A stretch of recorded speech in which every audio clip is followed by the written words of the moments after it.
नमस्कार, स्वागत है आपका हिंदी अध्ययन विद प्रिया चैनल पे। इसके पहले के वीडियो में हमने समस्त काव्य लक्षण को पढ़कर समाप्त कर लिया था। आज के वीडियो में हम काव्य हेतु पढ़ने वाले हैं, जिसमें समझेंगे कि विभिन्न विद्वानों के अनुसार काव्य सृजन के क्या-क्या कारण होते हैं। तो आइए स्टार्ट करते हैं आज का वीडियो। तो सबसे पहले हम देखेंगे हेतु का क्या अर्थ होता है। तो हेतु शब्द का अर्थ है हेतुर्ना कारणम, अर्थात हेतु कारण को कहते हैं। मतलब हेतु का अर्थ क्या होता है? कारण होता है। अतः काव्य हेतु का अर्थ है काव्य के उत्पत्ति का कारण, और किसी व्यक्ति में काव्य रचना के सामर्थ्य उत्पन्न कर देने वाले जो कारण होते हैं वही काव्य हेतु कहलाते हैं। बाबू गुलाब राय के शब्दों में अगर हम देखें तो हेतु का अभिप्राय उन साधनों से है जो कवि की काव्य रचना में सहायक होते हैं। तो ये हमने काव्य हेतु को समझा। आगे भारतीय काव्य शास्त्र में काव्य हेतु के 3 भेद बताए गए हैं: प्रतिभा, व्युत्पत्ति और अभ्यास। इसके बारे में आगे जो है विस्तार से दिया गया हुआ है कि प्रतिभा और व्युत्पत्ति और अभ्यास क्या होता है, तो उसको हम आगे पढ़ेंगे। यहाँ पर फिलहाल हम देख लेते हैं कि विभिन्न विद्वानों के द्वारा दिए गए क्या क्या मत है काव्य हेतु के बारे में। तो सबसे पहले यहाँ देखेंगे कि प्रतिभा जो है वो सर्वप्रमुख काव्य हेतु है, जिसे कवित्व का बीज माना गया है। आचार्य भामा ने काव्य अलंकार में कवि की प्रतिभा को ही काव्य सृजन का मूल हेतु माना है। तो भामा जो है वो काव्य हेतु किसको मान रहे हैं? तो प्रतिभा को मानते हैं। और काव्य अलंकार में उन्होंने जिक्र किया है ये वाला श्लोक जो है कि गुरुपदेशाद् हेतुम शास्त्रम जयध्योपलम काव्य तु जायते जातु कायश्चित प्रतिभावतः। इसका क्या अर्थ है कि गुरु के उपदेश से जड़ बुद्धि भी शास्त्र अध्ययन करने में योग्यता प्राप्त कर लेता है, लेकिन काव्य केवल कौन लोग कर पाते हैं? जो प्रतिभाशाली व्यक्ति होते हैं। मतलब प्रतिभाशाली व्यक्ति ही सिर्फ काव्य को रच सकता है। इस श्लोक का ये अर्थ है। आगे चलेंगे हम। आगे आचार्य दंडी है। तो आचार्य दंडी ने नैसर्गिक प्रतिभा, निर्मल शास्त्र ज्ञान तथा सुदृढ़ अभ्यास को संयुक्त रूप से काव्य सृजन का हेतु माना है। नैसर्गिक प्रतिभा, निर्मल शास्त्र ज्ञान और सुदृढ़ अभ्यास, इनका श्लोक में पता चल जाएगा कि नैसर्गिक च प्रतिभा श्रुतम च बहु निर्मलम अमंदाश्चाभि योगस्या कारणम काव्य संपदः।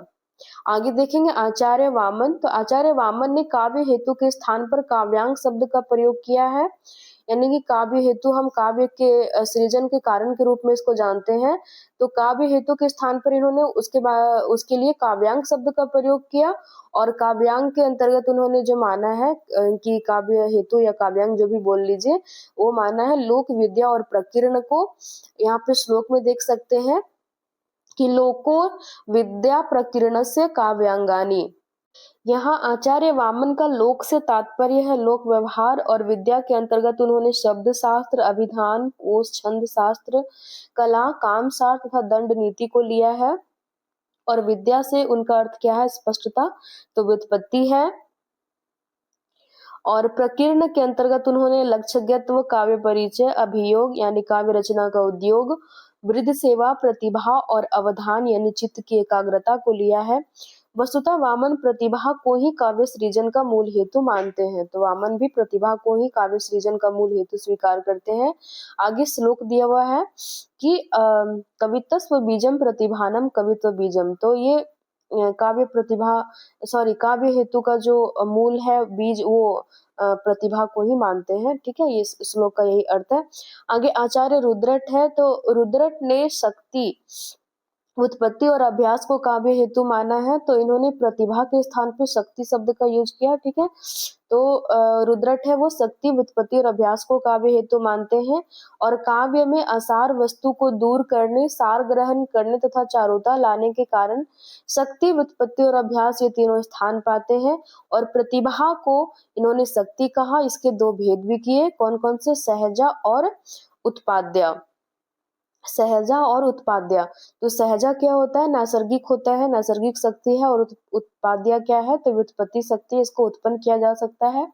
आगे है आचार्य मम्मट। तो आचार्य मम्मट ने शक्ति, निपुणता तथा अभ्यास को संयुक्त रूप से हेतु स्वीकार किया है। यहाँ पे श्लोक में देख सकते हैं, शक्ति, निपुणता, लोकशास्त्र, काव्याद वेक्षणात्, काव्यज्ञ, शिक्षाभ्यास इति हेतु दुद्भवे। तो आचार्य मम्मट ने काव्य के 3 हेतु स्वीकार किए श्लोक के अनुसार। कौन कौन से? शक्ति, लोक शास्त्र का अन्वेक्षण और अभ्यास। आगे देखते हैं। आगे है जयदेव। तो जयदेव ने चंद्रालोक में कहा कि श्रुत, व्युत्पत्ति और अभ्यास सहित प्रतिभा ही कविता का हेतु है। जैसे मिट्टी पानी के संयोग से बीज बढ़कर लता के रूप में व्यक्त होता है।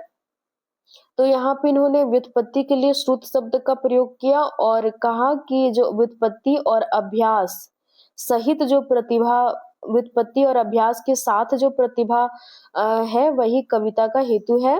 जैसे मिट्टी पानी के संयोग से बीज बढ़कर लता के रूप में व्यक्त होता है, उसी तरह से व्युत्पत्ति और अभ्यास के सहयोग से प्रतिभा जो है वो काव्य हेतु का मूल कारण बनता है। तो इन्होंने व्युत्पत्ति के लिए श्रुत शब्द का प्रयोग किया है, ये आपको ध्यान रखना है। और ये कहा कि श्रुत और अभ्यास सहित प्रतिभा ही कविता का हेतु है। आगे पंडित राज जगन्नाथ है। इन्होंने उत्पत्ति और अभ्यास को काव्य का हेतु ना मानकर प्रतिभा का हेतु स्वीकार किया है और उनका कहना है कि काव्य का कारण केवल कवि में रहने वाली प्रतिभा है। तो पंडित राज जगन्नाथ जो है वो काव्य हेतु के रूप में प्रतिभा को स्वीकार करते हैं। इनका श्लोक है, तस्य च कारणम कविगता केवलम प्रतिभा। इन्होंने केवलाम प्रतिभा ऐसा श्लोक में बोला, मतलब केवल प्रतिभा को ही काव्य हेतु स्वीकार किया एक तरह से, ये वाला श्लोक के अनुसार। ठीक है, आगे हम समझेंगे जो काव्य के 3 हेतु दिए गए थे, प्रतिभा, उत्पत्ति और अभ्यास, इसका क्या अर्थ है यहाँ पे दिया हुआ है। तो एक एक करके समझते हुए चलते हैं।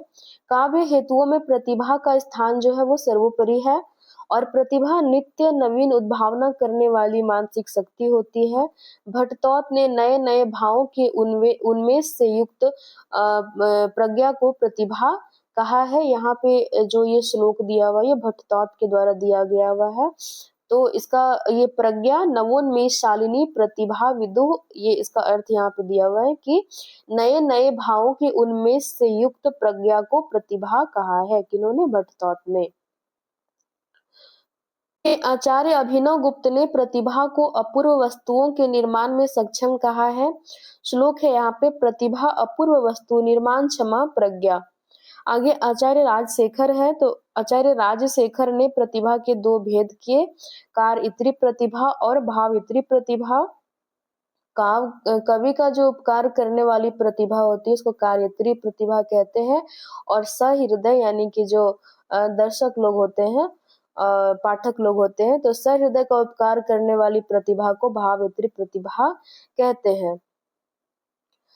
आगे आचार्य वाग्भट ने लिखा कि प्रसन्न पदावली नए नए अर्थों तथा उक्तियों का उद्बोधन करने वाली कवि की स्फुरनशील सर्वतोमुखी बुद्धि को प्रतिभा कहते हैं। आचार्य रामचंद्र शुक्ल ने प्रतिभा को अंतःकरण की उद्भावित क्रिया कहा है। ये बहुत इंपॉर्टेंट है कि आचार्य रामचंद्र शुक्ल ने प्रतिभा को अंतःकरण की उद्भावित क्रिया कहा है। आगे व्युत्पत्ति। तो व्युत्पत्ति का अर्थ है बहुज्ञता या प्रगाढ़ पांडित्य। लिखा है कि उचित अनुचित का विवेक क्या है? उत्पत्ति है। उचिता अनुचित विवेको व्युत्पत्ति है। और अभ्यास क्या है? तो अभ्यास काव्य रचना के लिए निष्ठा पूर्वक बार बार किए जाने वाले जो प्रयत्न होते हैं उसकी जो अखंड श्रृंखला होती है वही अभ्यास है। राजशेखर के अनुसार निरंतर प्रयास करते रहने को अभ्यास कहते हैं। तो यहाँ पे हमने समझा कि जो काव्य के 3 हेतु माने गए हैं, प्रतिभा, व्युत्पत्ति और अभ्यास, मतलब काव्य सृजन के 3 हेतु माने गए हैं, उसका क्या अर्थ है, प्रतिभा का क्या अर्थ है, व्युत्पत्ति का क्या अर्थ है और अभ्यास का क्या अर्थ है। तो आज के लिए इतना ही और इसके आगे के वीडियो में हम काव्य प्रयोजन पढ़ेंगे। इस वीडियो का शॉर्ट में रिवीजन के लिए भी मैं एक वीडियो अपलोड कर दूंगी और उसका लिंक आपको इसी वीडियो के डिस्क्रिप्शन में मैं डाल दूंगी, वहीं से मिल जाएगा, आप रिवीजन कर लीजिएगा। तो मिलते हैं अगली वीडियो में। धन्यवाद।